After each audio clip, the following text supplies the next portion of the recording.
అరుణాచల శివ. ఈ విషయంలో మరొక చిన్న వివరణ ఏంటంటే, మనం గురువుగారు ఇచ్చినటువంటి లింగ దీక్షని తీసుకునేటప్పుడే మనం పాదాల మీద పడి ప్రమాణం చేస్తాం. ఏమంటే, ఆ స్త్రీ యొక్క శిరస్సు మీద జీలకర్ర బెల్లం పెట్టి ఎలా అయితే ప్రమాణం చేస్తున్నామో, కన్యాదానం దగ్గర నాతి చరామి, నాతి చరితవ్య అని మామగారేమో నాతి చరామి అంటే అల్లుడు నాతి చరితవ్య అంటాడు. అలా ప్రమాణం చేసి మీ అమ్మాయిని నేను జాగ్రత్తగా చూసుకుంటాను, జీవితంలో ఆ అమ్మాయి ఎన్ని తప్పులు చేసినా కానీ నేను విడాకులు ఇస్తానని అన్నాను అని ఇద్దరు కూడా ప్రమాణం చేస్తారు. ఇక్కడ ఆ అమ్మాయి ప్రేక్షక పాత్ర. మామగారు కన్యాదానం చేసిన వాడేమో నేను కన్యాదానం చేసేస్తున్నాను అని అంటాడు. నేను కన్యను తీసుకున్న తర్వాత వదిలిపెట్టను, తనందరికీ తాను విడిపోవాలి తప్ప నేను వదిలిపెట్టేస్తానని అన్నాను, తను విడిపోతానన్నా నేను వదలను అని అన్నాడు. అంటే ఎంత ఒడంబడికతో కన్యాదానం జరిగింది. అలాగే ఇందులో కూడా అంతే. మమ అస్మాకం నిత్య నైమిత్య కామ్యకరణ కామ్య యోగ్యత సిద్ధ్యత. నిత్య కర్మలు అంటే నిత్యం చేసేటువంటి అనుష్ఠానాలు, ఇంట్లో పూజ. నైమిత్య కర్మలు అంటే మనతో సంబంధం లేకుండా వస్తాయి. ఏంటవి? ఒక దీపావళి అమావాస్య ఉంది, తైలాభ్యంకర స్నానం చేయాలి. మహాశివరాత్రి వచ్చింది, రోజంతా ఉపవాసం ఉండి రాత్రికి పళ్ళే మాత్రం తినాలి. రాత్రికి జాగరణ చేసి మర్నాడు మళ్ళీ పగల పడుకోకూడదు. మర్నాడు ఒక మహేశ్వరుడికి భోజనం పెట్టి తను తినాలి, లేదా మహేశ్వరుడికి స్వయం పాకం ఇవ్వాలి. మళ్ళీ మర్నాడు పగలు పడుకోకూడదు. అలాగే తండ్రి చచ్చిపోతానో తల్లి చచ్చిపోతానో తను ప్రతి సంవత్సరం చేయవలసిన నైమిత్య కర్మల్లో వాళ్ళకి ఆబ్జేకాలు పెట్టాలి. అవి మానడానికి ఉండదు. కామ్య కర్మలు, మా అబ్బాయికి పలానా స్కూల్లో సీట్ రావాలి, మా అమ్మాయి బాగా చదువుకోవాలి కాబట్టి నేను శ్రీశైలం నడిచి వస్తానో, లేకపోతే శివుడికి మహాన్యాసతో రుద్రాభిషేకం చేస్తానో కామ్య కర్మలు ఉంటాయి. కనుక నేను నిత్య కర్మలు చేయాలి అంటే నా శివలింగాన్ని నేను తీసుకుంటున్నాను. నైమిత్య కర్మలు అనగా నాతో సంబంధం లేకుండానే భార్య చనిపోయింది, భర్త ప్రతి సంవత్సరం అద్దెకం పెట్టాలి, నైమిత్య కర్మలు నేను చేయాలి. కామ్యకర్మలు కోరికతో చేసేవి కూడా. ఈ మూడు సిద్ధించాలంటే నాకంటూ ఒక ఉపదేశం కావాలి, ఉపదేశంతో పాటు మూర్తి కావాలి. ఆ లింగమూర్తిని నేను మెడలో వేసుకున్నానంటే ప్రాణలింగం. అది ఇష్టలింగం అని తర్వాత వర్తమాన కాలంలో వచ్చింది. ఒకప్పుడు ప్రాణంతో వాడు పుట్టే ముందే తల్లి పొట్టకి కట్టేవాళ్ళంట, లేదా శరీరంలో కుడి చేతికి కానీ కట్టేవాళ్ళంట. తల్లిని తండ్రిని కూర్చోబెట్టి కుడి చేతికి కట్టి ఆ కట్టినటువంటి లింగాన్ని గర్భిణీ స్త్రీకి ఉంచి ఆ పూటకు ఉంచి ఒక అరగంట గంట ఉంచి తర్వాత తీసేసి పక్కన పెట్టి మళ్ళీ పిల్ల డెలివరీ అయిన తర్వాత 5వ రోజున కానీ 21వ రోజున కానీ ఇచ్చేవాళ్ళు. ఇచ్చి మళ్ళీ ఒక అరగంట ఉంచేసి తర్వాత విచక్షణ వచ్చిన తర్వాత పెద్ద అయిన తర్వాత ఇచ్చేసేవాళ్ళు. ఇంత ధర్మంగా లింగమూర్తిని తీసుకుని దాన్ని తీసి గోడకు తగిలిస్తాను, లేకపోతే మాకు తెలుసులే మేము ఆఫీస్కి వెళ్తాము, ఎవరో శూద్రులు ముట్టుకుంటున్నారు అనేటువంటి మాటల్ని ఇవన్నీ మాట్లాడి గురువును మోసం చేసినట్టే కదా. మరి అంత మోసం చేసినప్పుడు లింగదీక్ష తీసుకోవడం ఎందుకు? అన్నిటికంటే మించి ఈ మధ్యకాలంలో ఎవరో కొంతమంది చెప్తున్నారంటే నారాయణ నారాయణ అంటే చాలా పుణ్యం అని చెప్పి శ్రీకృష్ణ ఆశ్రమం వస్తే పిల్లలకి నిలువుబొట్టు పెడుతున్నారంట. మీరు ప్రపంచంలో ఎక్కడికన్నా ఒక వైష్ణవుడి దగ్గరికి వెళ్ళి మేము సేవులు అండి శివార్చకులు, మా ప్రసాదం తింటారా అని అడగండి. ప్రసాదం తీసుకోరు, క్యాలెండర్ తీసుకోరు.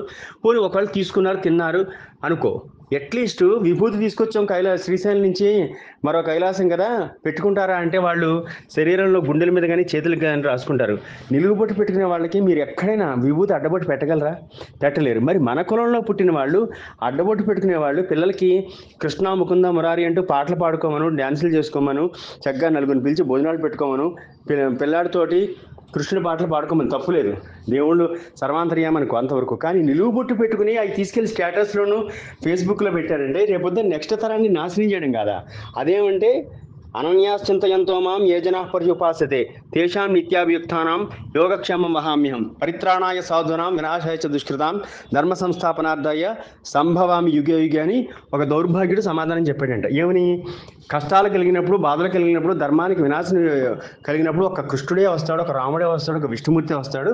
అప్పుడు ఈశ్వరుడు నీ ప్రార్థన చేస్తావా, రాముని ప్రార్థన చేస్తావంటే అని వాడు క్లారిటీ ఇచ్చాడు. సరే, ప్రపంచం అంతా నీట మునిగిపోతున్నప్పుడు విష్ణుమూర్తి కూడా నీళ్ళలో మునిగిపోయి తనువు చాలించాడని తనే చెప్పుకున్నాడు. రాముడిగా వచ్చాడు, తనువు చాలించాడు. కృష్ణుడిగా వచ్చాడు, తనువు చాలించాడు. హిరణ్యాక్షుడిగా, హిరణ్యకశిపుడుగా, కూర్మంగా, వరాహంగా ఎలా అన్నా వచ్చాడు, తనువు చాలించాడు. కానీ మరి పరమేశ్వరుడు మాత్రం ఎప్పుడు తనువు చాలించినట్టు చెప్పలేదు కదా, సదాశివుడు అని చెప్పారు కదా. అలాంటి అన్నప్పుడు ఇవన్నీ కూడా జరిగి యుగాలు జరుగుతున్నాయి, మళ్ళీ అదే రొటేషన్ అవుతుంది. ఇప్పుడు డైరెక్ట్గా ముక్తసరిగా ఒక్క మాటే చెప్తున్నాను. మందర పర్వతం చిరిగినప్పుడు విషం పుడితే, హాలాహలం పుడితే పరమేశ్వరుడు ఎందుకు తాగాల్సి వచ్చింది? విష్ణుమూర్తి స్థితికారకుడు కదా, వచ్చి ఎందుకు తాగలేకపోయాడు? అంత విష్ణువు అర్చన చేసుకోండి, గుడికి వెళ్ళండి, తప్పులేదు. నిలువుబొట్లు పెట్టుకుని అవన్నీ వాట్సాప్లో, స్టేటస్లో, ఫేస్బుక్లో పెట్టి మిగిలిన వీరశైవుల్ని చెడగొట్టేవాళ్ళు ఎంతవరకు ఈ సమాజానికి న్యాయం చేస్తారనేది నేను అడుగుతున్నాను. నువ్వు నిలువుబొట్టు పెట్టుకుంటే నీ ఇంట్లో వరకు ఉండాలి. 10 మంది తీసుకొచ్చి అందరికీ చెప్పి కృష్ణ వందే జగద్గురు, రామం భజే శ్యామలం అంటే ఈ మతాన్నిలో పుట్టి ఈ బొట్టు పెట్టుకోకుండా, ఈ లింగం వేసుకోకుండా, ఈయనకి పూజ చేయకుండా అనన్యాస్యంత ఎంతో అంటూ 720 శ్లోకాలు, నాకు 200 శ్లోకాలు వచ్చు, నేను నోటికే చెప్తాను భగవద్గీత అంటే, నువ్వు నోటికి భగవద్గీత వస్తే నువ్వు చదువుకోవడంలో తప్పని నేను అనట్లా. నువ్వు ఈ జాతిలో పుట్టి మిగిలిన వాళ్ళందరినీ తాను జట్ట కోతి వనమంతా చెడగొట్టిందని సర్వనాశనం చేయడానికి పుట్టారు వీళ్ళు.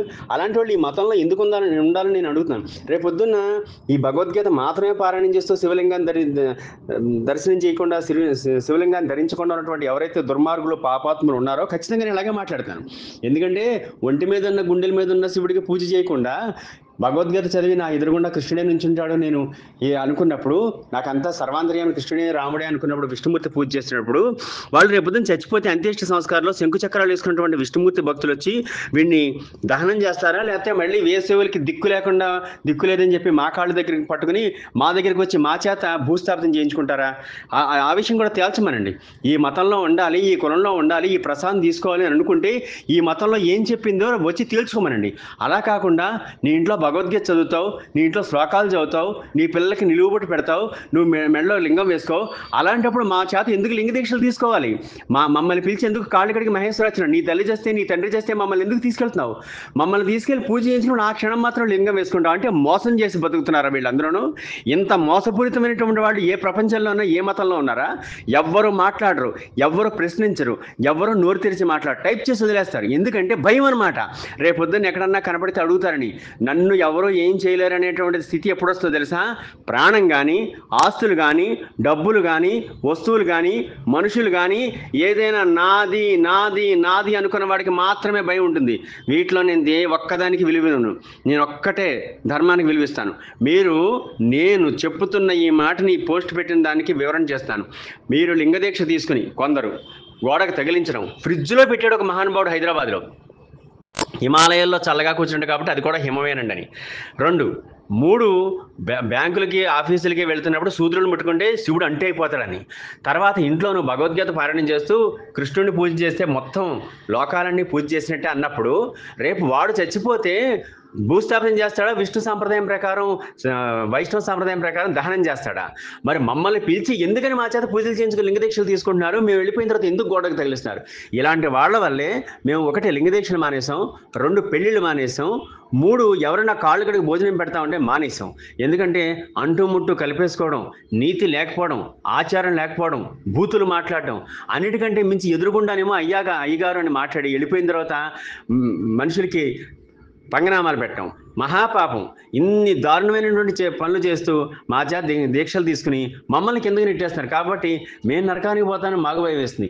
ఈ కులం తరపున, ఈ సంఘం తరపున, ఈ మతం తరపున, ఈ ఎల్ఎస్ఎస్ తరపున నేను ఒకటే అడుగుతున్నాను.